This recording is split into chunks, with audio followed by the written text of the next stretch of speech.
बेटा आज तो कोई भोजन की व्यवस्था तो है नहीं, एक काम करो, नीम के पत्ता ले आओ और बना दो लड्डू।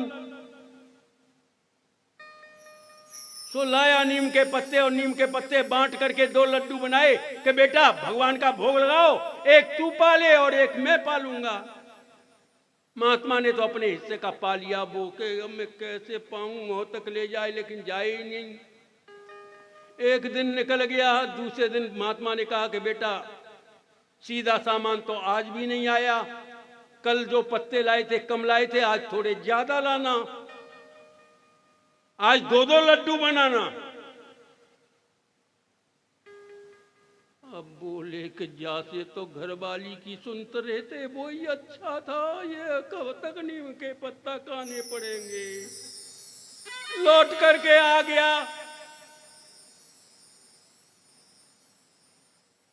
अब सोचे कि घर में कैसे जाऊं।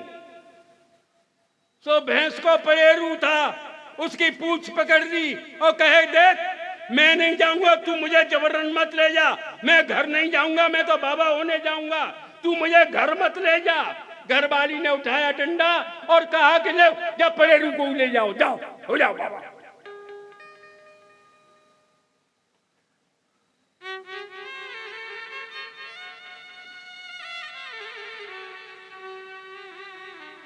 लेकिन घर को छोड़ना बड़ा कठिन है साहब, बहुत कठिन है।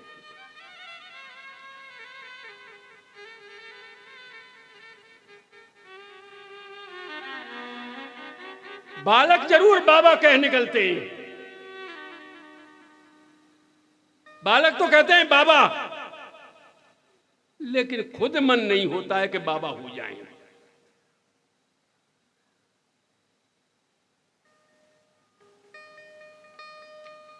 लेकिन ठीक भी है कि सब बाबा बन जाएंगे तो फिर इन बाबाओं को खिलाएगा कौन। इसलिए बाबा बनने की जरूरत नहीं है, भजन करने की जरूरत है। भजन कर उस मालिक का बैठ चौगान में गार टाटी, रहेगा एक खल्क जिन पैदा किया और सब हो जाएंगे खाक माटी। अमीर उमराव दिन 4 के चोचले, छोड़ जाएंगे बाजार हाथी। कहे कमाल कबीर का बालक, धर्म और भजन बस जाएंगे साथी।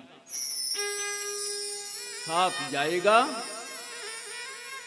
तो हमारा भजन जाएगा, हमारा धर्म जाएगा। इसलिए थोड़ा थोड़ा भजन भी करो।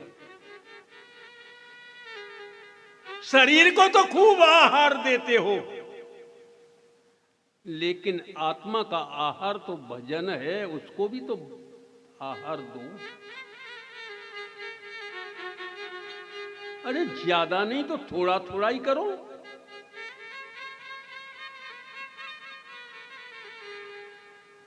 मत 24 घंटे करो। 24 में तुम पर अगर 1 घंटा बनता है तो 1 घंटे ही करो, और 1 घंटा भी नहीं बनता है तो आधा घंटा करो, लेकिन करो जरूर। भगवान का भजन जरूर करो।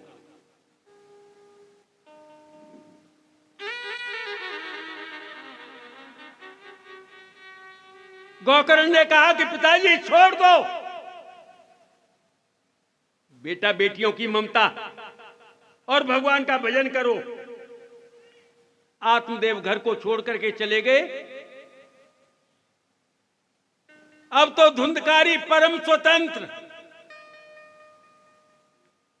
5 वेश्याओं को ले आया, घर में ला करके वेश्याओं को रख लिया, और पिता का जो कमाया हुआ धन था सारा धन वेश्याओं पे बर्बाद कर दिया। वेश्याएं रोज नई नई मांगे करने लगी। एक दिन हाथ में डंडा लेकर के कहा कि मैया से पिला मुझे धन दे। बेटा धन कहां है? तेरे पिताजी के पास जितना धन था तूने सारे का सारा बर्बाद कर दिया, अब धन बचा कहां है कि मैं तुझे धन दूं? झूठ बोलती है।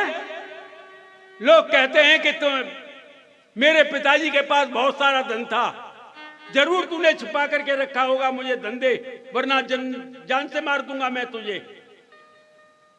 धुंधली मन में विचार करने लगी कि घर में धन नहीं है और ये दुष्ट मुझे जान से मार देगा। अब इस पापी के हाथों से मरने की अपेक्षा आत्महत्या कर ली जाए तो वो अच्छा है।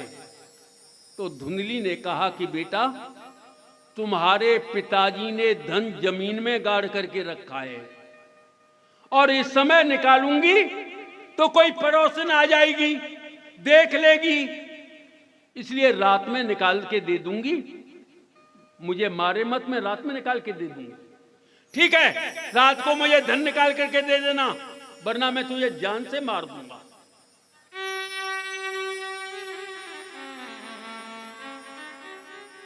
धुंधकारी तो मदिरा पान करके बेस्याओं को लेकर के सो गया, लेकिन आज धुंधली को नींद नहीं आ रही है कि घर में धन नहीं है और ये पापी मुझे जान से मार देगा। देखा कि धुंधकारी गहरी नींद में सो रहा है, तो धुंधली चुपके से उठी और उठ करके धीमे से दरवाजे के किवाड़ खोले और चल दी गांव से, घर से बाहर निकली, गांव से बाहर निकली और गांव से बाहर एक कुएं में धम से कूद करके आत्महत्या कर ली।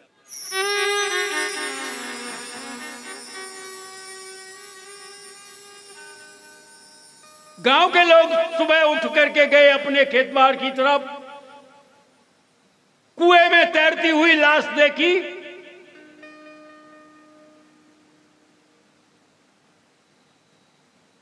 धुंधली को कुएं से बाहर निकाला। धुंधकारी समझ गया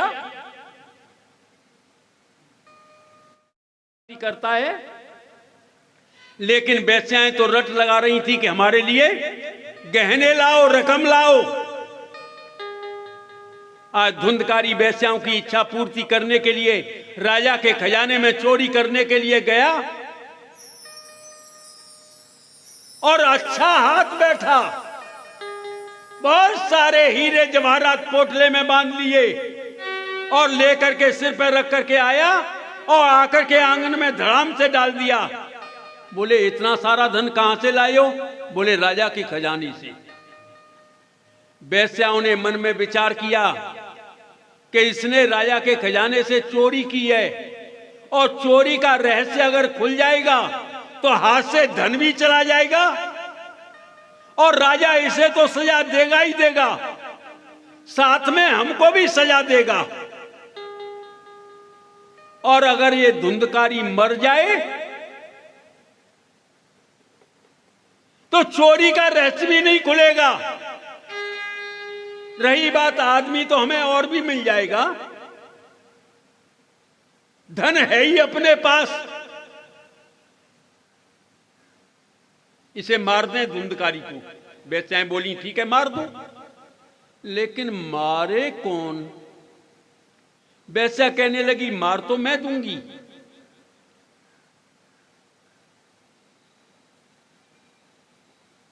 सहयोग करना पड़ेगा तुम सबको। बोले, हम सब तैयार हैं। धुंधकारी मदिरा पान करके खाट पर सो रहा था, उसे नींद आ गई और जैसे ही उसे नींद आई, खाट के सेरे में रस्सी बांध करके रस्सी से कस लिया, उसे बांध दिया कर्रा करके। और बांधने के बाद आज बेस्या उसकी छाती पे बैठ गई और छाती पे बैठ करके गला दबाने लगी, लेकिन गला दबाने पर धुंधकारी मरता नहीं है साहब, क्योंकि अतिशय पापी की मौत भी आसानी से नहीं होती है।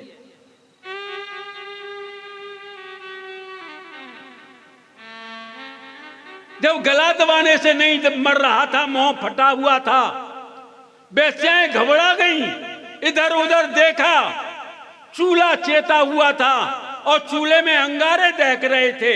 एक बेस्या दौड़ करके गई और करछली से अंगारे भर करके धुंधकारी के मुंह में भर दिए और धुंधकारी तड़प तड़प करके मर गया। बेस्याओं ने रात्रि में ही घर के अंदर गड्ढा खोदा और उस गड्ढे में धुंधकारी को दबा दिया और दबा करके मिट्टी दे करके लिपाई कर दी साहब रात में ही।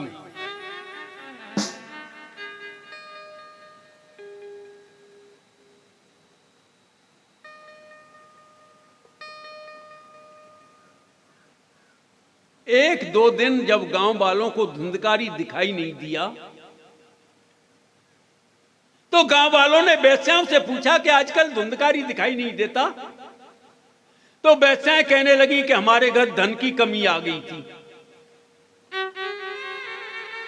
तो हमारे पति तो धन कमाने के लिए विदेश गए हैं। लोगों ने भी मान लिया कि हां आजकल तंगी में चल रहा था, चला गया होगा कहीं, गुजरात चला गया होगा कमाने के लिए।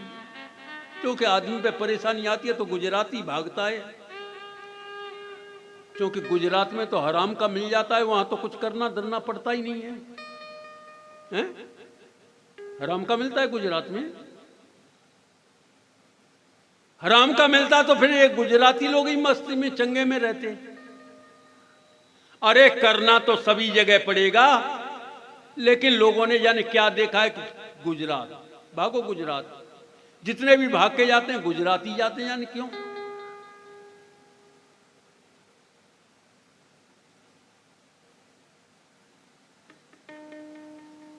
कुछ दिन तो वैसे इसी तरह से गांव में रही और एक दिन सारा सामान पोटले में बांध करके घर को खुला छोड़ करके चली गई। और सुबह से शाम तक घर के अंदर से किसी प्रकार की कोई आहट नहीं हुई।